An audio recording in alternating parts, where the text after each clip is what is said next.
Podcasts are hot right now. How do I know? Well, you're listening to one right now, aren't you? But you might be wondering, how on earth do I get my voice out there and start my own podcast? It all seems so intimidating. Between hosting and platforms and monetization, it can get real complicated real quick. Well, I'm going to let you in on a little secret. We started this podcast over 2 years ago, not knowing clue one on how to do it.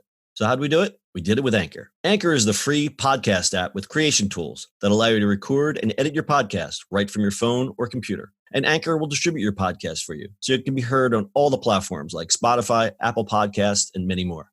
And everybody likes money, right? Well, you can make money from your podcast with no minimum listenership. It's everything you need to make a podcast in one place. So go right now, download the free Anchor app, or go to Anchor FM to get started. It's the eCommerce Minute, your daily dose of e-commerce, tech, and retail news with your host, John Suder, Bart, Mroz, and Brittany Blackman. The eCommerce Minute is a production of SUMO Heavy, a digital commerce consulting firm located in Brooklyn, New York, and Philadelphia. Find us on the web at sumoheavy.com. It's eCommerce Minute episode 696. In today's episode, Pinterest adds new shop tabs and curated style guides. There's been an influx of online shopping due to the COVID-19 pandemic, and e-commerce platforms are scrambling to keep it together. This means that companies have been hustling to make sure their platforms are implementing the most user-friendly additions to ensure a smooth experience for shoppers. Pinterest, a company we always praise for being on the front lines of innovation for shopping through social media platforms, is no exception. Pinterest has launched a new way to shop on its platform. Pinterest users will now be able to browse in-stock inventory from the newly added shop tabs on the search and on Pinterest boards. The company has also improved visual search to make more products shoppable from pins. The new shop tab on search will help users find in-stock items from retailers when they perform a search query like spring outfits, home office decor, or kitchen remodel, among other things. Previously, users would have to scroll through a variety of search results, and only some of those results were even shoppable. In addition, when a Pinterest user visits one of their boards containing shoppable items, they'll see a new shop tab there too. This allows them to shop the products from the pins on their board, plus those that are inspired by the pins. Again, this easily connects users to in-stock inventory for the items in question. The new shop tabs leverage Pinterest's existing product pin technology, which links a pin directly to the checkout page on the e-commerce website, encouraging more transactions. In another change, Pinterest has updated visual search to make more products shoppable with pins. Now, when you hover over a pin, you can click Shop Similar to see related in-stock products for looks and rooms. Finally, the company debuted curated style guides that appear in some home-related searches like living room.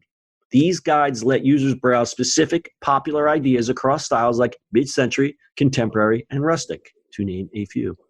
It's clear the Pinterest team has been hard at work making it easier to separate your money from your wallet while you're stuck in the house. This is just classic Pinterest. Like when I was looking at this, I was like, yep, this sounds about right for them. I think they're finally hitting the sweet spot with the e-commerce implementations. They sure are trying. You know, Pinterest has always been kind of this chaotic jumble of imagery, but what it does, it really does a good job of hooking you in and keeping you engaged. I'm a long time old school Pinterest user. I used it for design projects and just inspiration.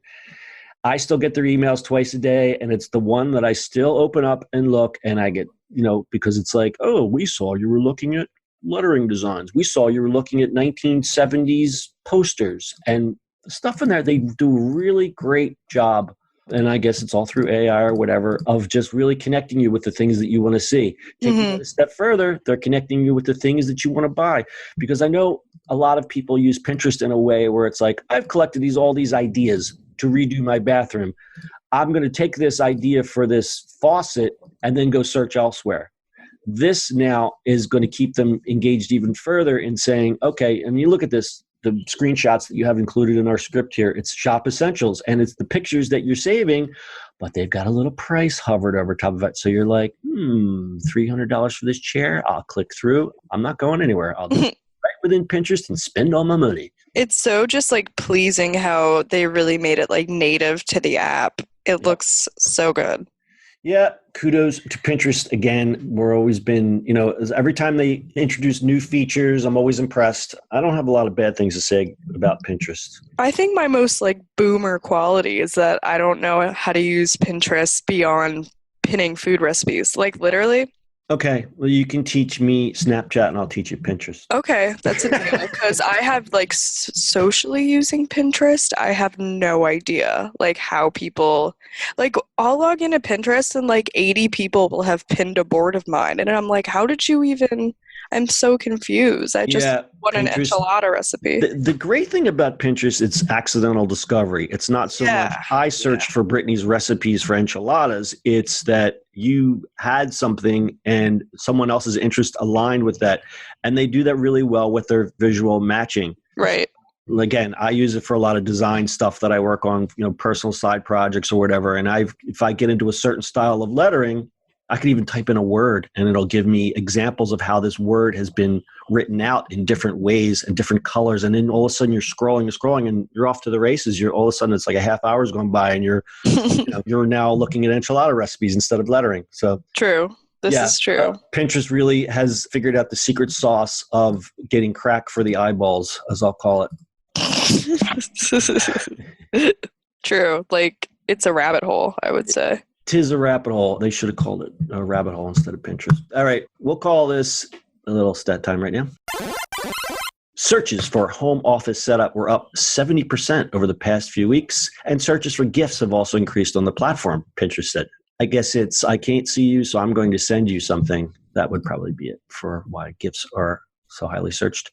The company has more than doubled traffic referrals to retailers since last year, and the number of users shopping on Pinterest has gone up 44% year over year. That's according to a mobile marketer.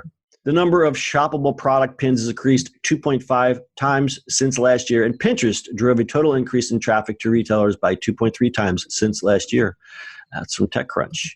And finally, Pinterest says that 97% of its users' searches are unbranded, meaning people are looking for ideas using general terms or browsing visually, but don't yet have a specific brand in mind. And that touches my point earlier in that you're looking for a certain thing or a certain style or a certain look, then you're going to take that a step further. And I'll use the remodeling your bathroom example because I'm in the middle of that myself. It's like, I like this certain type of sink.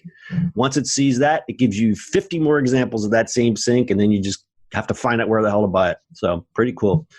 You guys got anything else? Nope. Nope. All right. That's your e-commerce minute for today. We'll see you on the internet tomorrow. That's it for today's show. If you like the show, do us a favor and subscribe or leave us a review on iTunes. And don't forget, you can now listen to the e-commerce minute on your Amazon device. Just add e-commerce minute to your flash briefing.